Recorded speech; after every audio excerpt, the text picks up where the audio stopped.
Good morning and welcome. My name is Elizabeth Kronk Warner, and I have the privilege and honor of being the Dean at the S.J. Quinney College of Law, and also for hosting and moderating today's discussion of His Truth is Marching On, John Lewis, and the Power of Hope. And I'm particularly excited about that last portion of the title today, the Power of Hope, and having hope moving forward.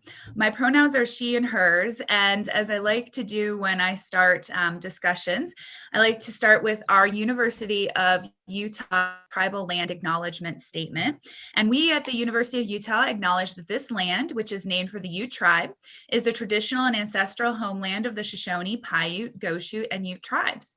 The University of Utah recognizes and respects the enduring relationship that exists between many indigenous peoples and their traditional homelands. We respect the sovereign relationships between tribes, states, and the federal government, and we affirm the University of Utah's commitment to a partnership with Native nations and urban Indian communities through research, education, and community outreach activities. And that's exactly what brings us here today, is a really important community outreach activity and discussion. And we're doing this all as part of the Martin Luther King Jr. week-long events here at the University of Utah. And I was really struck about how Dr. King and his legacy are still impacting us today. Last night, I was on my evening stroll with my 4-year-old son. And he suddenly turned to me and he said, "Mommy, did you know that a great doctor was killed by some very bad people?"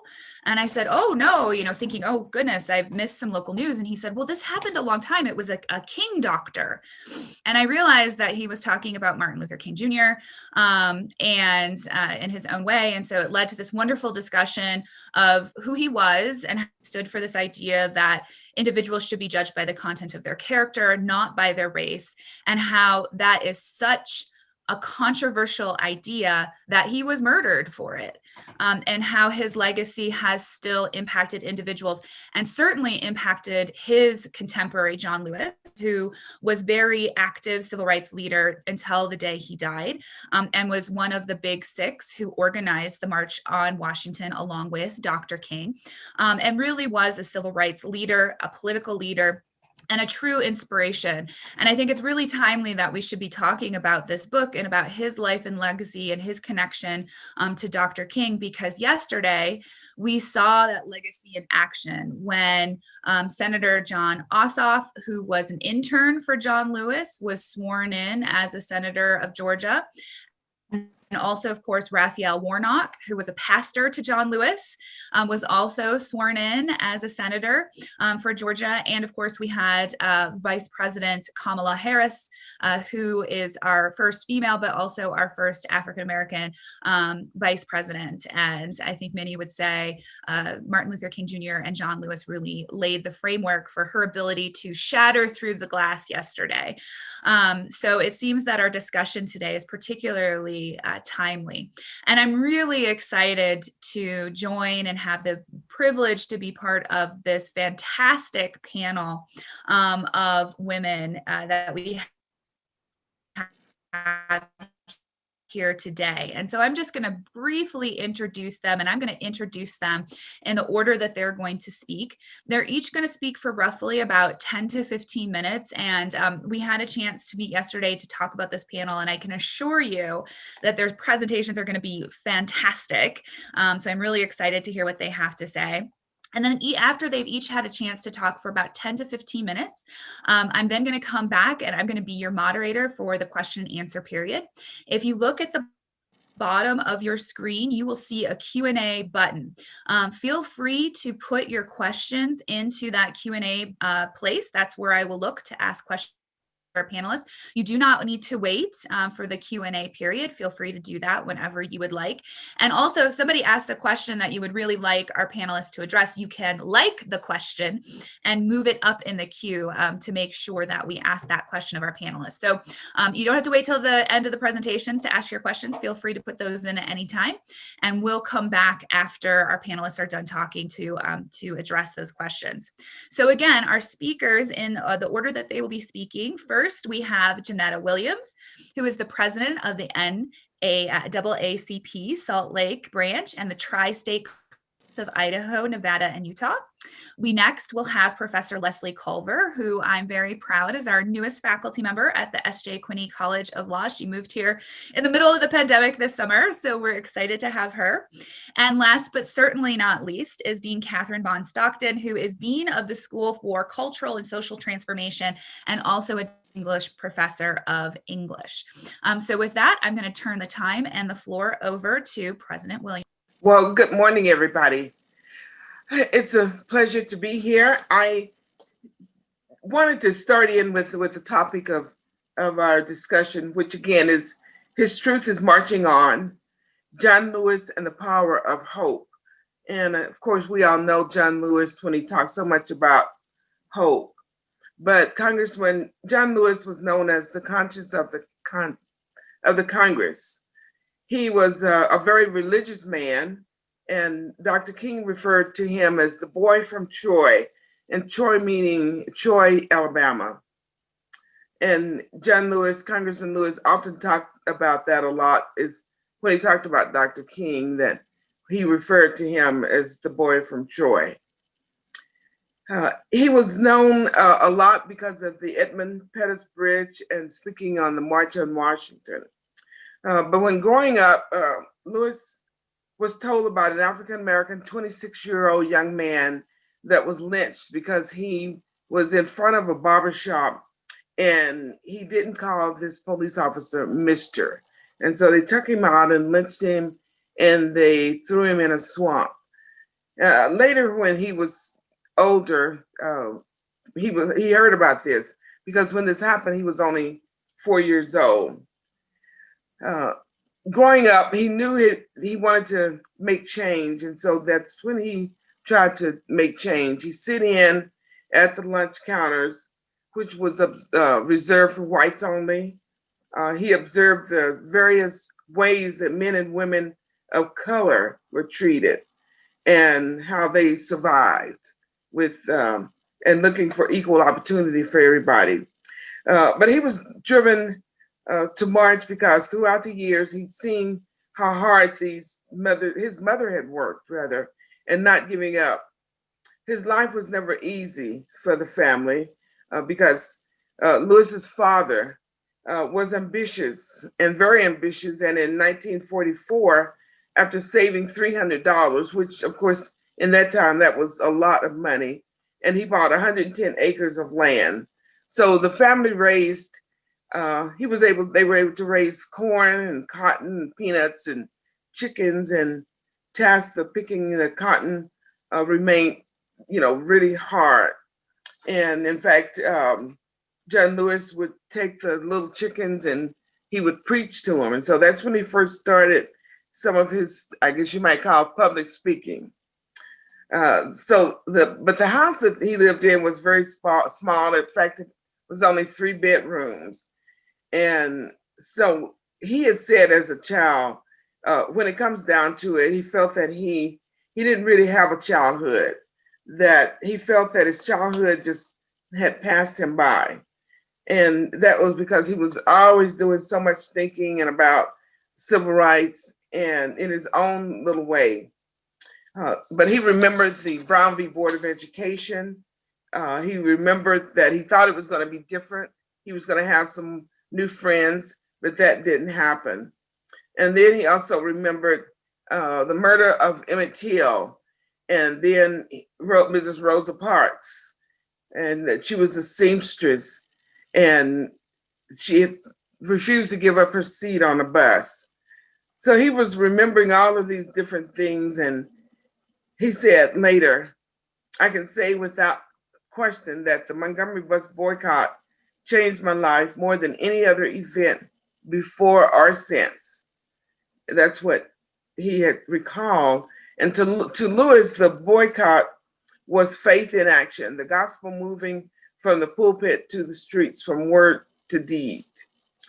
But he wanted to be more like Dr. King. So while he was not able to attend Morehouse, he was admitted to American Baptist Theology Seminary in Nashville, Tennessee, where he could work off his tuition, washing pots and pans in the kitchen. And that seminary was called ABT, and it was founded in 1924. He had said, I think we need to be less concerned with getting people up to these streets paved with gold and more concerned about what people are dealing with right here on the streets in Nashville. So Lewis had heard about Reverend James Morris Lawson's Jr. speech about nonviolence and nonviolence revolution. He had trained Lewis with his fellow students in the practical strategies of civil disobedience. He showed us how to curl our bodies so that our internal organs would escape direct blows. It was not enough to resist the urge to strike back at an assailant. That urge can't be there. You have to do more than just hit back. You have to have no desire to hit back. You have to love that person who's hitting you. And we accepted it. Most of us accepted it, he said, as a way of life. I would ask my mother, my father, my grandparent, my great-grandparent, why? And they would say, that's the way it is. Don't go getting in trouble. But in 1955, at 15 years old, Lewis said that he heard of Dr. King and Rosa Parks, and they had inspired him so much. So he remembered meeting Mrs. Rosa Parks as a student. And in 1957, he wrote a letter to Dr. King and told him that he wanted to attend the little white-only college 10 miles from his home, Troy State College, known today as Troy University. Lewis admitted his appreciation and his application and high school transcript, but he never heard back from this little college. And so he wrote Dr. King, and that's when little of his agitation started.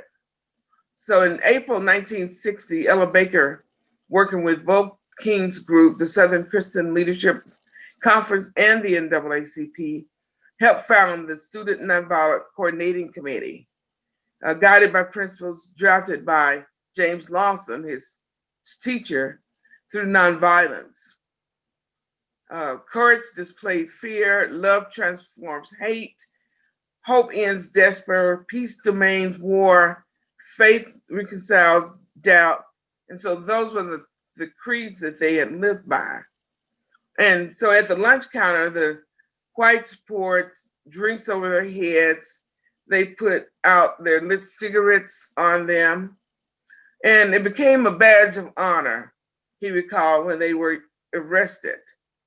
Lewis spent his 21st birthday in jail after protesting peacefully, picketing the city's desegregated movie theaters.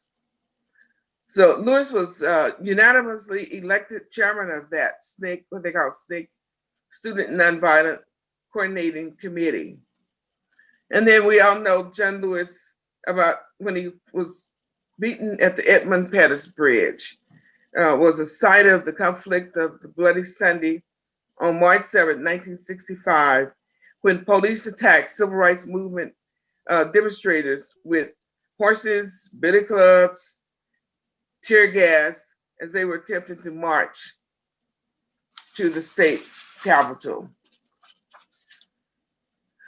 And on a personal note, on November 2015, when Congressman Lewis visited Salt Lake City, his appearance was sponsored by the University of Utah Muse Project, My Youth Signature Experience. And I had the great honor of meeting Congressman John Lewis. And he talked about, at that time too, getting into good trouble. And so we know that the bridge now is close to being named the John Lewis Bridge. And the Voting Rights Act, which was presented in December 1919, has now been named the John Lewis Voting Rights Act. And so we're hoping that those should things change. So I think I will conclude there and switch over to the next person. Thank you. Thank you, Jeanetta, so much. That was wonderful, wonderful background. Thank you so much, and good morning, everyone. Thank you for being here. Thank you, Dean, for this opportunity to be on this panel and for the opportunity to meet some new friends, panelists. I want to kind of pick up then from where President Williams left off in terms of talking about the gospel that was really driving John Lewis. And that was something that really stood out to me a lot. And I too will kind of end on a personal note as I kind of get to the end of it. But as was noted, that John Lewis was a very religious person, and I was very moved by that. And so I wanted to take some time, because I actually found myself kind of going down a rabbit trail of like, oh, what is this? And what was actually sort of driving him? What was that thread, and how far back was that thread going? So what the gospel that was moving him is known as the social gospel. And it has a history, and so it does have a little bite and meat to it. So the origins of the social gospel were that, it emerged actually in the industrialization of American society following the Civil War. And it was really in the early 20th century, it was driven by this belief that the second coming of Christ could not happen until humanity rid itself of all social evils by human effort. So followers would apply this Christian ethics to social justice issues, especially as it related to economic policy. And so one of the most prominent, start my timer here for myself, because I will just get to talk. One of the most prominent people that were driving the social gospel movement was a German-American pastor named Walter Rauschenbusch. And he was a pastor of a church in New York in the area called the Hell's Kitchen. So what he was witnessing every day was like, he was deep into the social ills of society, right? He was witnessing poverty, crime, and corruption. And so he really preached this social gospel in opposition to the evils of capitalism. And that was really his movement, right?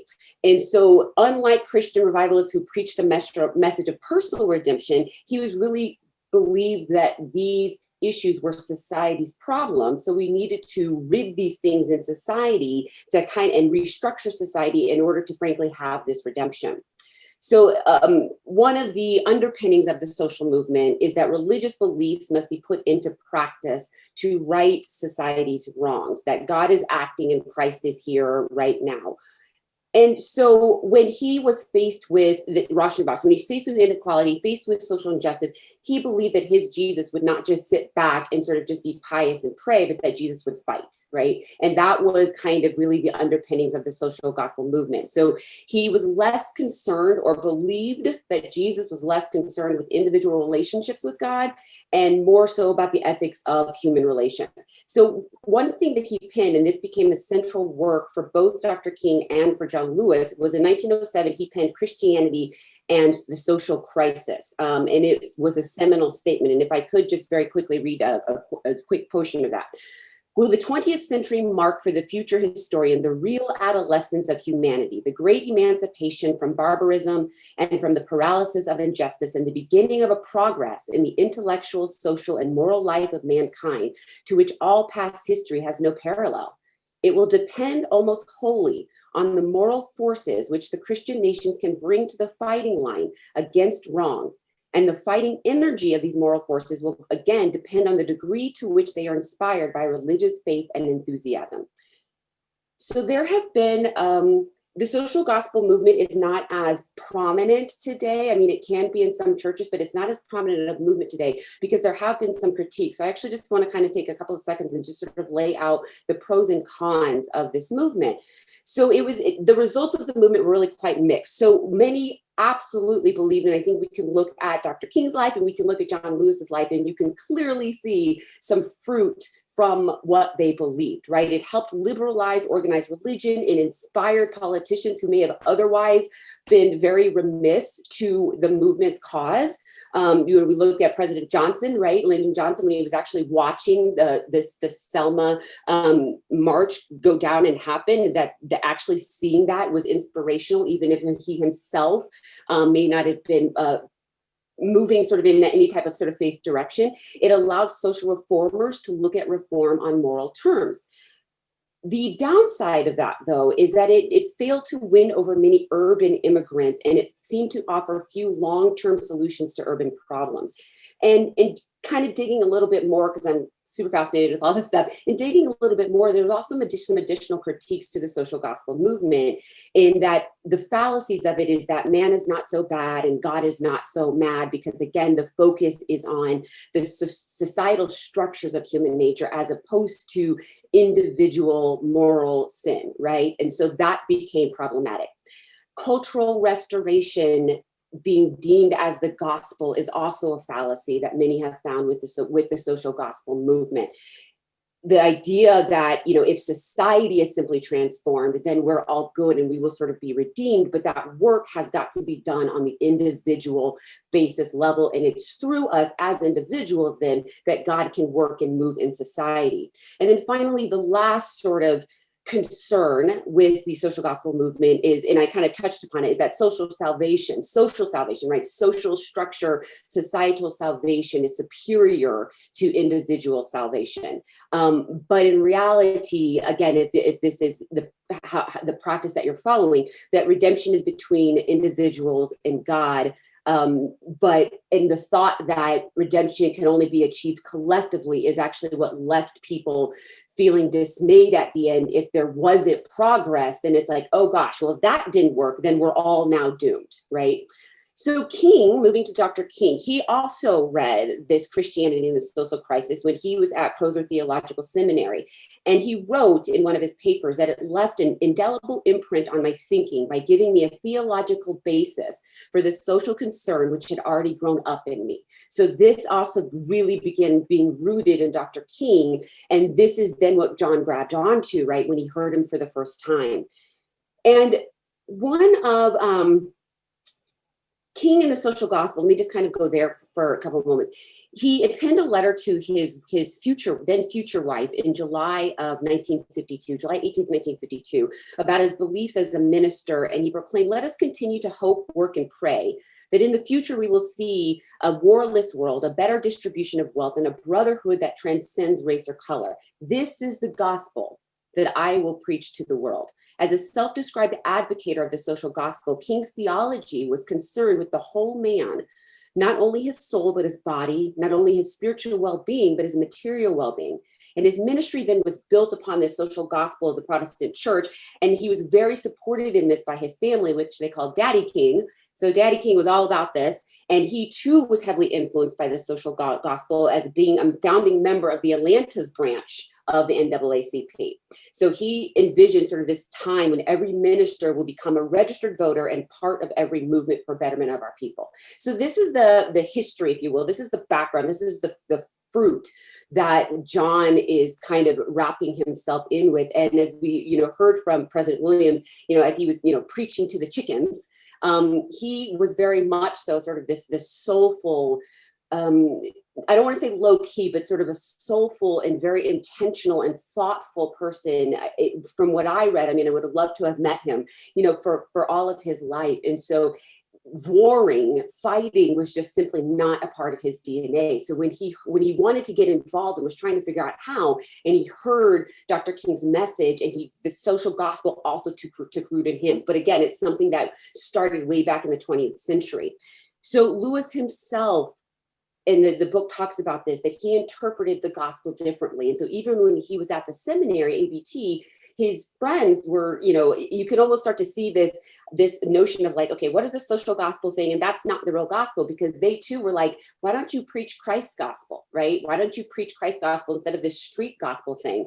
But he too himself said, it seemed to me that the Lord had to be concerned with the way we lived our lives right here on earth, that everything we did or didn't do in our life had to be more than that. It was just more than just making our way to heaven, right? So he too very much so grabbed onto this. And so he disagreed with many of his seminary peers on the focus of the gospel, and as was already talked about, less about heaven and more about what's happening right now and putting it into action. So the broader sort of points and thoughts that this left with me is this notion of, regardless of where we may fall on the side of the Dr. King's or John Lewis's theology, right? that this notion of cultural transformation or restoration is a great goal, but it's not the end in itself. You know, for it to be the end goal, then we as human beings are sort of fooled into thinking that we can actually build the kingdom, and it doesn't work like that, right? That the work, you know, being John Lewis being very religious, Dr. King being very religious, that it's this notion that we individually as ourselves have to be the ones to change. And then we can kind of be a part of sort of the influence of making some change sort of in our society. So that was really left with me, that Christ is driving the process, both individually and as a society, right? And Hugh Welshel, he wrote this book called Kingdom Work. And in this book, he quoted another scholar, Bill Edgar. Our cultural involvements are the reflection of the deeper reality of our relationship with God. And I love that. I love that, right? And so, and I absolutely believe that, you know, Dr. King's and John Lewis's life was emblematic of that. So the bigger takeaways for me, so here's kind of, I suppose, through the personal note as I wrap up, the bigger takeaways for me was sort of this idea of this religious inspired activism. And again, regardless of whether you're faith following or not, for me as a Christian Black woman who's doing this really hard work, along with many of you on sort of this call of, you know, diversity, inclusion, and equity, my soul was refreshed when I read this book, because I was like, oh, it is possible to do this thing differently than perhaps the world is trying to do or sort of think about it. Because Lewis was criticized by his own community, right? Not outsiders, right? Not just that. He was criticized by his own community for his nonviolence and his reliance on what he called the spirit history, right? He opposed Vietnam. He marched in Selma when SNCC chose not to. He had an open meeting with the president, with President Johnson, to the fury of SNCC, and he did not support the Black Panther effort. He actually said that, you know, I've always been a believer in a strong two-party system, and the Black Panthers, on the other hand, were segregated. So it had me thinking deeply about being mindful and critically interrogating any movement, any ideology, anything that at its core is actually more divisive and tearing away, as opposed to bringing unity. And so I was very refreshed by that. And it gave me hope, right? So I love the title, right? That is truth is marching on, you know, and, you know, the power of hope. I'm like, oh, there is hope. There is hope. So those are my thoughts. And with that, I will turn it over to Kathryn.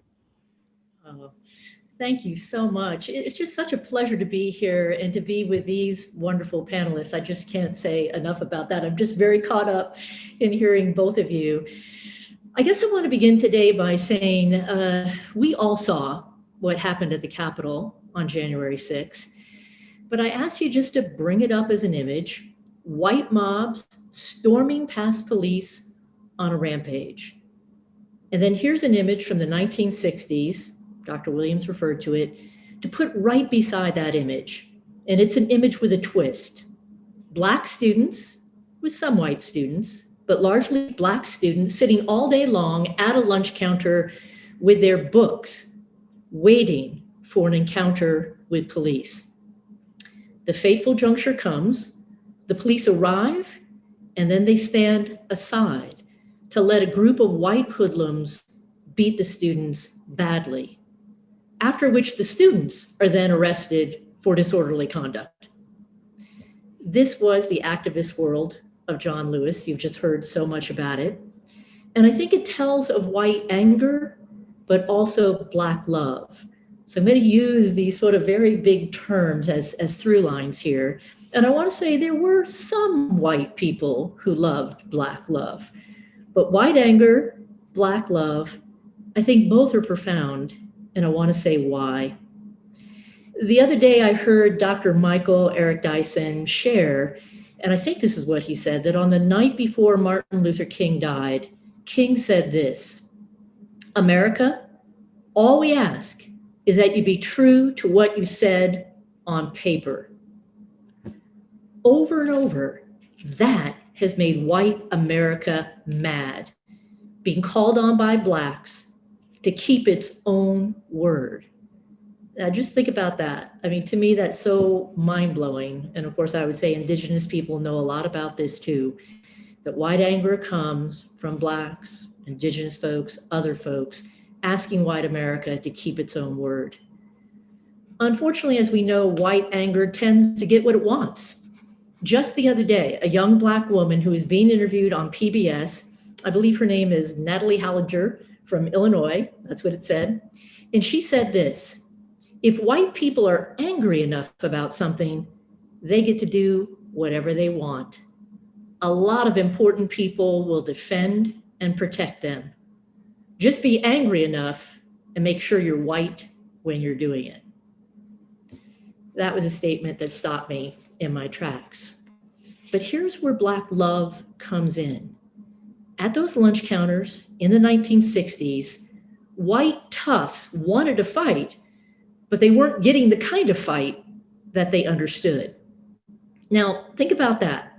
Non-violence confounded whites in the 1960s. They didn't know what to do with a lack of violence in the face of their anger. A lack of violence from loving Black people robbed of promised American rights. James Baldwin said at the time, I think this is a very powerful statement, these are not the first Negroes to face mobs. They are merely the first Negroes to frighten the mob more than the mob frightens them. Black love was frightening. It was the thing white anger couldn't smash. And there's another love. So if I could add to this book on John Lewis, I'd kind of stretch it from the side and also from the end. So I think we need to put Black women's, Black feminists, Black queer voices next to Jon Meacham quoting John Lewis. So of course, there's the fabulous Ella Baker already mentioned. Couldn't we have more on her in this book as a critical context for Lewis's thinking? She who was a chief architect of nonviolent struggle. And there's, of course, the remarkable Diane Nash, who was a fellow leader of John Lewis. And if you've seen Eyes on the Prize, I just watched it again recently. She's interviewed, and she is a wonder to behold. She's able to state with a kind of charmful ferocity what needs to be done, and to actually point to get in the face of Black leaders and ask them the question, do you support the desegregation of a lunch counter, for goodness sakes? So she's a really important figure in this, and I would love to have heard more about her in this book. And there, of course, is the Combahee River Collective, a group of Black feminist lesbians from 1977. So if I could just take that this John Lewis book out about another decade, then we would see the Combahee River Collective, and they're important because many people say that Black Lives Matter actually springs from their roots, their very intersectional roots. So these Black women were working to make the unseen seen and seen as unseen, namely people like themselves who were wearing the words Black, woman, lesbian, working class, poor, and other signs upon their bodies. You might ask why their name, why Combahee River Collective? Well, at the Combahee River, as you know, Harriet Tubman became the only woman in US history to plan and lead a military campaign. Her action in 1863 freed more than 750 slaves. If you're saying to yourself, wow, I didn't know that, why has this event been unseen to you? Why does this event continue to remain rather unseen in our received history? Well, the Combahee Collective's point was this: their complex positioning put them at risk of no one caring to think that hard or love that hard to grasp their many-factored jeopardy. Were they something of an algebraic X that no one would solve for? Somehow their value didn't register. So they said this, and I love this quote: "We realize that the only people who care enough about us to work consistently for our liberation are us. Our politics evolve from a healthy love for ourselves, our sisters, and our community, which allows us to continue our struggle in the world. Now, what I love here is their use of the word care.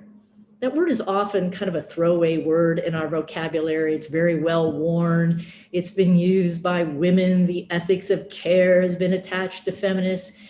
But somehow in their writings, care becomes once again a fierce and pointed word.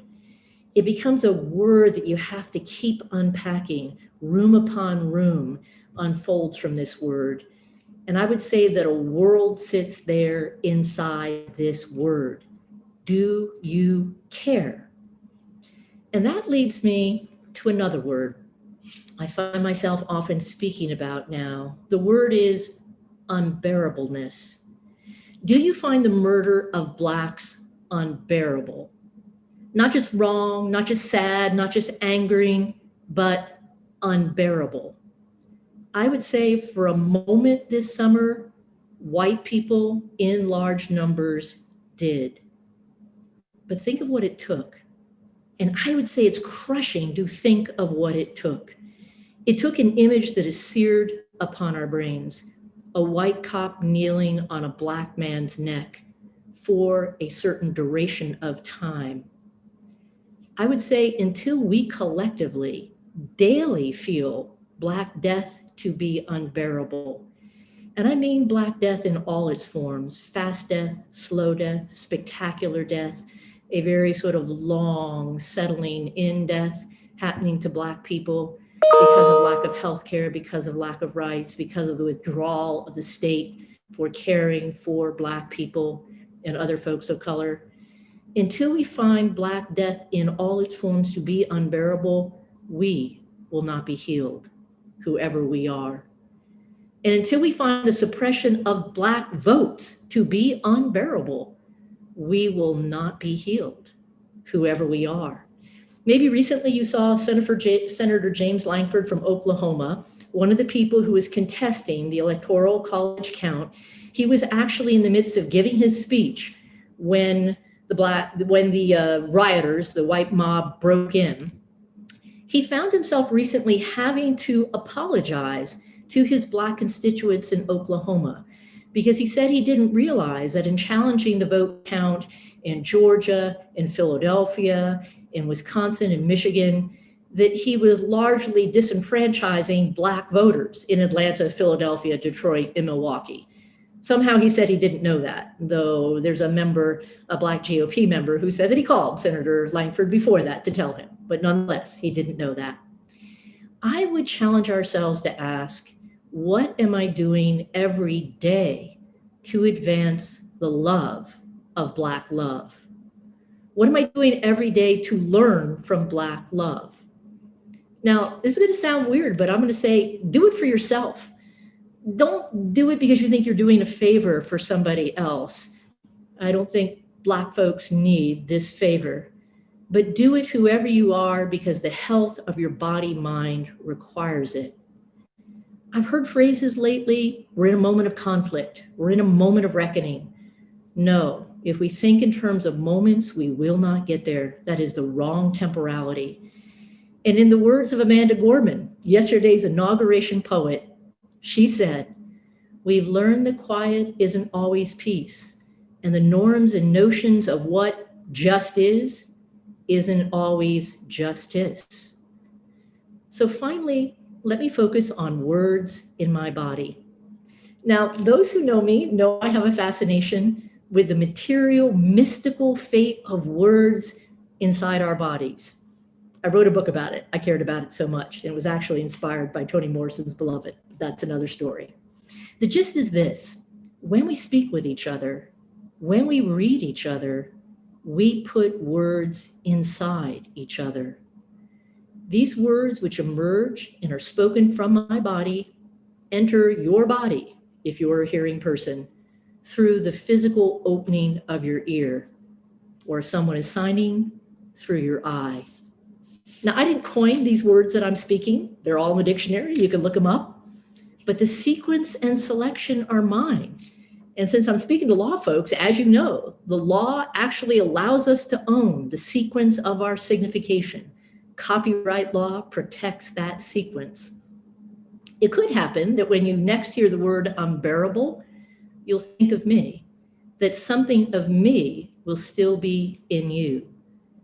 I hope you see where I'm headed. Something that was in Ella Baker's body, or Dr. King's body, or the body of the late John Lewis can still enter my body in the form of their words and have a life inside me, a mysterious, unpredictable, powerful life that spurs me to undermine protected white anger, all while seeking to love Black love. I am not a Black person, but I can carry something from Black people's bodies in my body. I just need to listen and read. Thank you so much.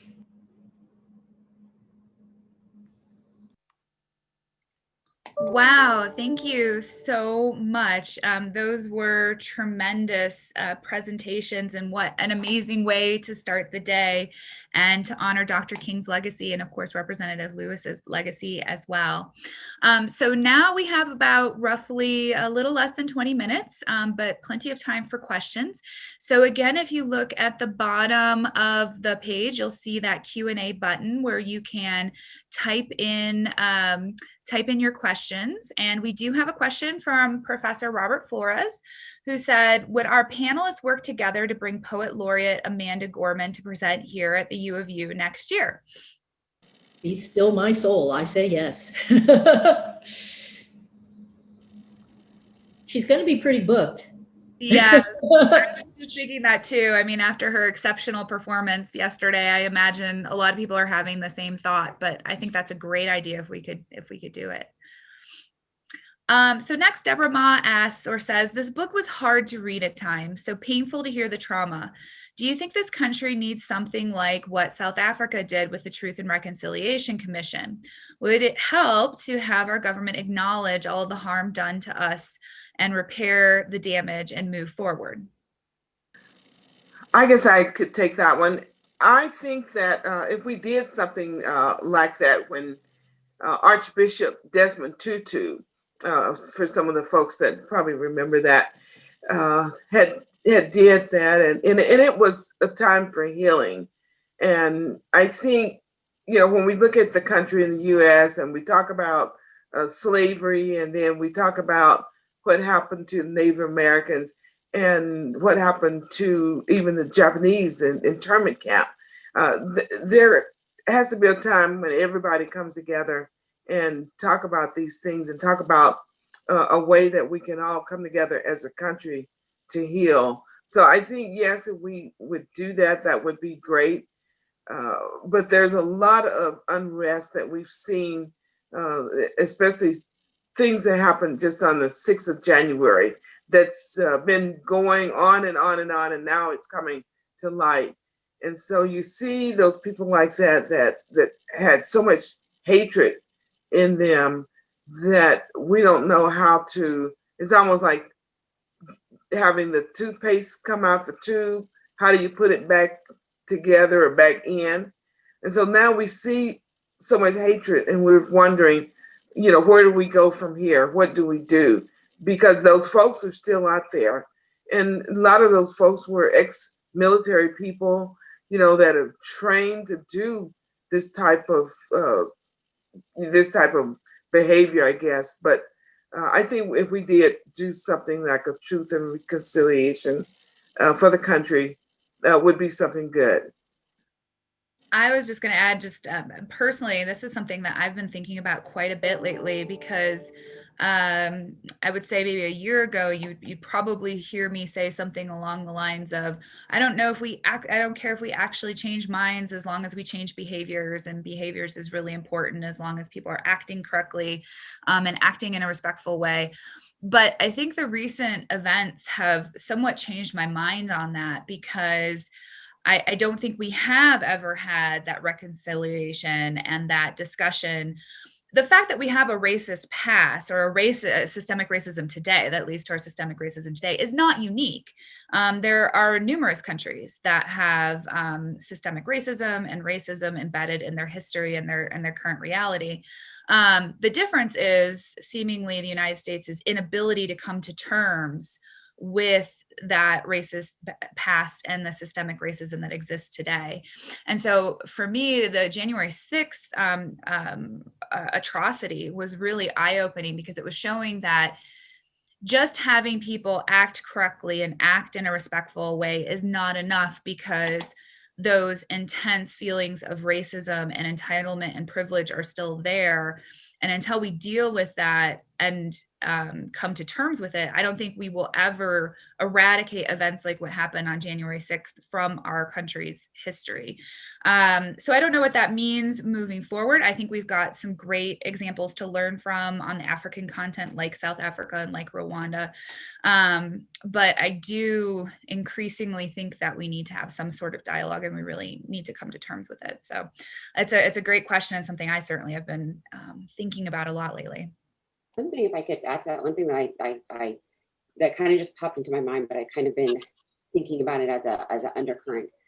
I absolutely believe in mental health and therapy, and I talk to my therapist at least once a year, do like a mental health check-in. And you know, one thing that I remember we were talking about years ago, as I was just sort of like trying to think about, and I think you'll see the parallel, thinking about, you know, relationships gone wrong, and this is a toxic relationship, and how do I sort of move on from this, whether it be family, friend, or whatever it is. And he said something that has always stayed with me, and this idea that we forget that there's always a grieving process, right? When you're needing to heal, break away, or change, that there's a grieving process. So I remember even in this, you know, sorry to have therapy 101 here, people, but, you know, I remember even as I was like, you know, kind of working through something with, you know, with a family member, right? And it's family, right? And you're like, okay, this sort of should not be this way, but that was toxic, and I needed to do something different and set my boundaries, you know, heal, right? Self-care, heal, all that sort of stuff. But there was a grieving process that had to happen. And I think about that when I think about our country right now. What does the grieving process look like? You know, when we try to want to put all these things into place, because I'm with you, Dean Warner, that I don't know, and I've never really been a believer in sort of legislating behavior. I don't think that that's effective. And I think that it's got to come from sort of the individual thing. Again, why I'm super inspired by John Lewis's life, not just this book, but his life. But I think he even engaged in grieving, right? When the SNCC said, we are not with this nonviolence thing anymore. We don't love this. You're out. I mean, there was, you know, pages where he was just like, I felt like I'd lost my family, you know, and he went to New York just trying to kind of pick himself up. And there was a grieving process there, but it didn't change what was true for him. It didn't change the truth. And eventually, and even Bobby Kennedy, right before he was assassinated, came around and said, it was you all, this movement and this summer and watching this, that actually began to change what I was doing, right? But there was so much grief that happened within that. And I wonder what that would look like. And if I may, I kind of see the next question in the queue in terms of, you know, prohibition and Jim Crow laws, how would that sort of kind of work today? I hope we would never go there. But I think about, I suppose if I can kind of add on to that question, I think about what does it look like for our country to allow itself to grieve that history, that pain, and still put things in place to move forward, whether that's the individual, whether that's the societal, the systemic, all that sort of stuff. And what I'm seeing as I kind of stand back and allow myself to look, I see a country that's grieving, and everybody grieves differently. Some anger, some rage, some silence, some retreat. And nobody really knows how to do it. I don't think there's a right or wrong way to do it. Obviously, there's helpful and not helpful. But I think we're watching grief happen on a national level. Mm. And, you know, I'll just add to that, because I mean, these remarks are incredible. I was listening the other night to Sherilyn Ifill. I'm thinking of President Williams here. She's the president, of course, of the NAACP Legal Defense and Education Fund. And she was speaking the other night, and she was asked to sort of speak about what had been going on, at the Capitol, and to kind of give her thought on that. And she was saying that, of course, the through line is race, right? That we've seen this before, and it looks a lot like what we saw in the South. No two times, no two circumstances are ever the same. But she sort of ticked off the elements, that we're seeing again. And her point is that conveniently, unfortunately, we decided that that was about the South, right? And that it was contained in the South, that was a regional thing that we saw, that we're reading about, in John Lewis's book. But her point was that it's metastasized to encompass the whole country, and our failure to deal with it has only let it grow. So our failure to kind of work through this grieving process, the Professor Culver is talking about, has left us in this precarious place. And the other thing that she said, and it's this really interesting moment in the interview, when she says, and you just have to see, you have to get the tone of how she said it, but she said, Black people have important information to share with you.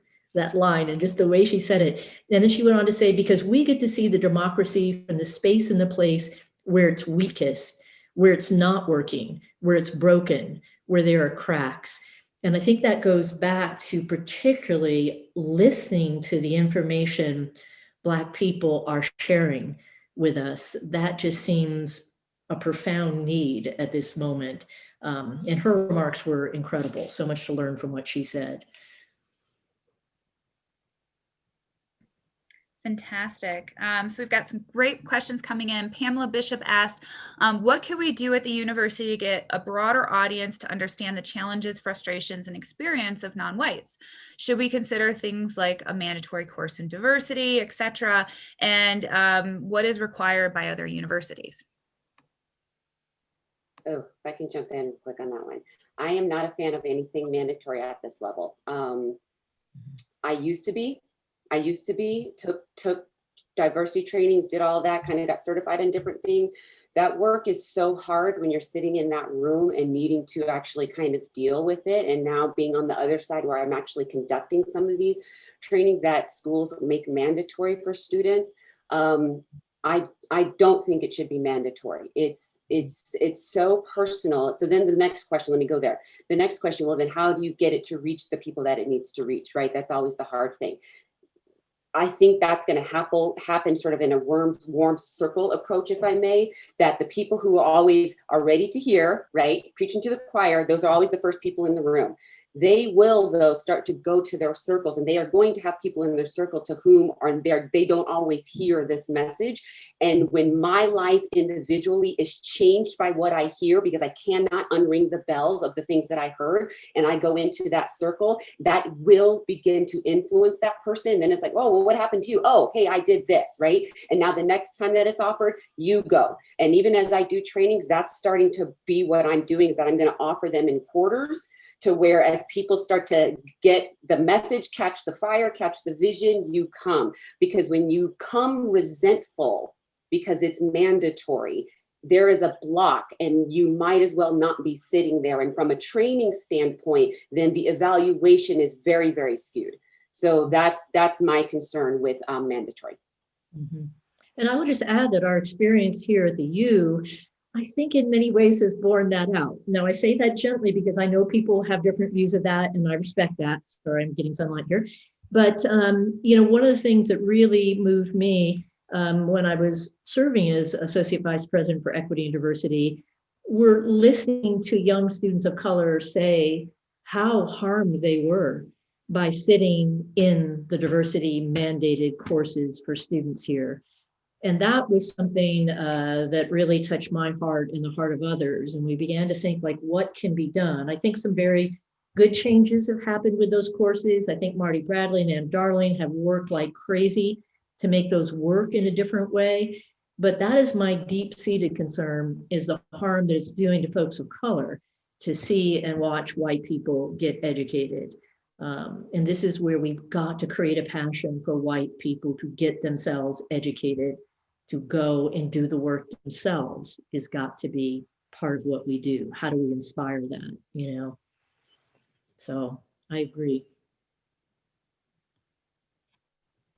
All right, so it is 8:55 and I want to be respectful of our panelists' times and your time. So this will be our last question, and I'm gonna jump the queue here a little bit and ask this question from George Zinn, which says, any ideas how things would have changed if Martin Luther King Jr. Had lived longer? I think that's a really kind of interesting speculative question. And then also there was a question about any books you might want to recommend. So speculate how our nation and our experience might have been different if he hadn't been murdered. And then if you have any books to recommend, please do. Well, I guess I can lead off on this one. I think you can't just, visualize, but you hope that things would have changed by looking at, for instance, police reform. I would think that we would be much further ahead when we talk about police reform and looking at data collection, looking at the people that are being stopped and the number of people that are incarcerated, number of African Americans, Black and brown folks that are incarcerated. I would think that Dr. King would talk more about education and making sure that that we look at reform in making sure that there's not so many people locked up in prison. Look at maybe some type of more drug courts that we have that's going to benefit Black folks as well as brown folks, as well as it's benefited white folks. And I think that, when we just look at those type of things, I think Dr. King would have been, looking at police reform, prisons, where do we go from here? Talk about jobs, talk about justice. And I think those would be some of the things that he would be, looking at. As far as book to read, right now I'm reading on the Barack Obama book. So if folks maybe can get a bit of history, they can maybe look at something like that in the eyes of a former president.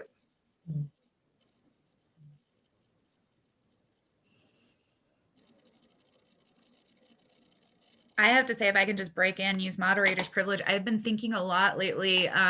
Dr. King's daughter posted something on Martin Luther King Jr. Day that really struck me, because we have a tendency to post his quotes, and his legacy has been somewhat whitewashed as, he was this beloved man. And I think obviously he was in many communities, but he was also reviled in many communities as well as being an agitator. And many white Americans really struggled with him and obviously took it upon themselves to murder him. And so she posted something, and this is a paraphrase, it's not a direct quote, but she posted something that, to the effect of, if he were still alive, you would not love my father. His legacy would not have been whitewashed in the way that it's been whitewashed. And so I've been sitting with that a lot this week, of how would we treat him if he were still alive? And also I just saw yesterday that, Betty White turned 99, but if Dr. Martin Luther King were still alive, he'd be 92, and Anne Frank would be 92. So that's the other thing, this is so amazing to me. He could still be with us, but would he be this beloved icon that we have made him into? And would we I think her point gets to that we sometimes ignore what he really stood for. And so I really thought that she had a poignant thought on Monday. And then I'm currently reading Caste by Isabel Wilkerson, talking about how we have some caste systems in the United States. And I've found it incredibly interesting. So highly recommend it. I just want to say a book as well. Somebody was asking about what book I wrote. That book is called Making Out, but this is the book to read by Saidiya Hartman. You will not be disappointed. It's called Wayward Lives, Beautiful Experiments. The subtitle is Intimate Histories of Riotous Black Girls, Troublesome Women, and Queer Radicals, where she goes into the historical record and actually puts narrative around women who are in the historical record, you know, from parole officers, from a whole series of things, from arrest records, and actually gives narrative to their lives. I think it's one of the most stunning, astonishing, and just flat out beautiful books that I've read. City of Hartman. I want to jump in on one book. So sorry, it's not related to women and civil rights, but it is related to thinking about inclusivity, if you will. And I just found it fascinating. It's called Tribe by Sebastian Junger. Tribe, Tribe, on homecoming and belonging. He's an ex-military person, and he's basically talking about and also looking at some indigenous nations and the parallel between those, and talking about the value of collectivism and sort of like culture and coming together, and how that has forged certain bonds, and that we're missing that in the Western culture, right? So that people, even as they leave wartime, they ache to get back to war, not the killing, but the camaraderie, right? And people in certain sort of indigenous communities, they're so communal and they work together, and we're missing that. And I've been thinking about that as well, sort of along the lines of how do we heal, right? What does coming together actually look like? So. Fantastic. Well, I now have some more amazing books to read, and some great thoughts to really chew on and to think through as we think about John Lewis and his legacy, and Dr. Martin Luther King Jr. and his legacy. I want to thank our panelists for their phenomenal presentations. Hopefully the panelists saw the comments in the Q&A from our attendees, just thanking you for doing a great job and for taking the time today. This was a wonderful way to start off our Thursday, and I wish you all the very best. And I welcome you back for our Dean's Book Review in February. If you're interested, we will be celebrating Black History Month. So we hope you all have a wonderful day, and we look forward to seeing you again in February. Thanks so much.